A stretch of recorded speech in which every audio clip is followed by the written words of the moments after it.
রাজশাহীতে জুলাই স্মৃতি ফাউন্ডেশনের পক্ষ থেকে গণ অভ্যুত্থানে নিহতদের পরিবারের মাঝে সহায়তার চেক হস্তান্তর চলছে। আরও খবর জানাতে সরাসরি যোগ দিচ্ছেন আমাদের সাথে আবরার শাইর। আবরার, আপনি এই মুহূর্তে রয়েছেন চেক হস্তান্তর অনুষ্ঠানে। এখানে কি চলছে এই মুহূর্তে এবং স্বজনদের কোনো মন্তব্য কি জানতে পেরেছেন কিনা জানাবেন। বছর শেষের খুশি নগদে হবে বেশি। নগদ পেমেন্টে নির্দিষ্ট ক্যাটাগরির কেনাকাটায় ৩০০ টাকা পর্যন্ত ক্যাশব্যাক। মন্তব্য বলতে তারা আসলে এটিকে সম্মান হিসেবে দেখছেন এবং তারা বিচার দাবি করেছেন, বিশেষ করে যারা মারা গেছেন, নিহত হয়েছেন, তাদের যাদের জন্য আসলে তাদেরকে প্রাণ দিতে হয়েছে তাদের দৃষ্টান্তমূলক শাস্তি দাবি করেছেন।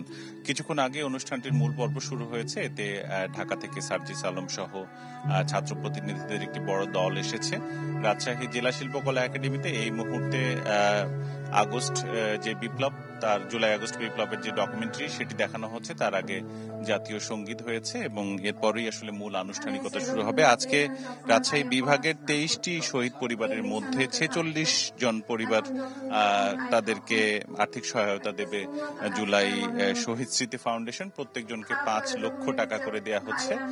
আর তাদের বক্তব্য এখন আমরা জানতে পারিনি, তবে পরিবারের সদস্যদের সাথে তাদের কাছে গিয়ে আসলে তাদের কথা শুনেছেন, তাদের দাবি দেওয়া শুনেছেন সার্জিস আলম। ফলে সকাল থেকেই এখানে শহীদ পরিবারের যারা তারা এখানে অপেক্ষা করছেন এবং তারা তাদের মনের কথা বলতে পেরেছেন। এখন আসলে প্রশাসন সহ ছাত্র প্রতিনিধি যারা তারা বক্তব্য দেবেন এবং তাদের বক্তব্য শোনার পালা। তো রাজশাহী জেলা শিল্পকলা একাডেমিতে এখন অনুষ্ঠান চলমান। মূল অনুষ্ঠান শুরু হয়েছে কিছুক্ষণ আগে, এটি চলবে প্রায় ঘন্টাখানেক। এ ছিল আমার কাছে।